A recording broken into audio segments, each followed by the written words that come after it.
We welcome back to the show this morning Mr. Craig Douglas, Dr. Craig Douglas, for Educating the Michigan segment. Today we are discussing school of choice options for the upcoming school year. And again, we're in the thick of summer right now, but time to start thinking about these things, right? Absolutely. That's right, Matt. Good morning. Good morning. So, Michigan's public schools, funded and regulated by the Michigan Department of Education and the state legislature. What are the two basic types there that we're talking about? I think it's especially important for parents who perhaps are relocating to new communities or perhaps have children at the benchmarks, either entering school or kindergarten, maybe entering middle school, 6th grade, entering high school. Two basic choices are public and non-public, kind of simple. But with choice, there are complexities to it. Now, non-public schools, many are affiliated with religions.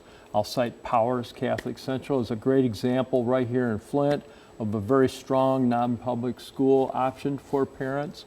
And then there are traditional and charter school options within the public school sector.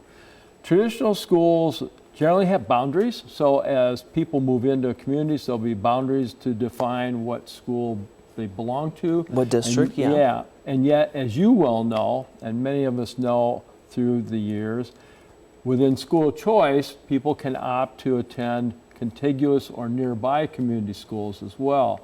Now, charter schools are even a different animal because they are without boundaries. They're regulated just like traditional public schools, but they provide options for parents too. So with many options, many choices, it can be confusing, but to boil it down, it's an individual choice that parents need to consider as students enter schools. Well, what are some of those, bigger factors that stick out to you then on making a decision? Many parents look at the size of the school, perhaps the tradition of the school.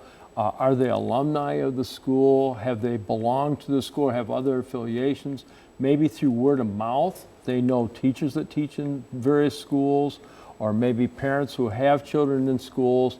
So it's really a multifaceted approach in terms of finding informal sources. And then, as I always cite, Matt, websites are great sources for information. You can research curriculum, offerings, schedule. Many times the schedule of the day will be a factor. Right. Whether or not there's busing offered or whether or not the transportation is provided by parents only.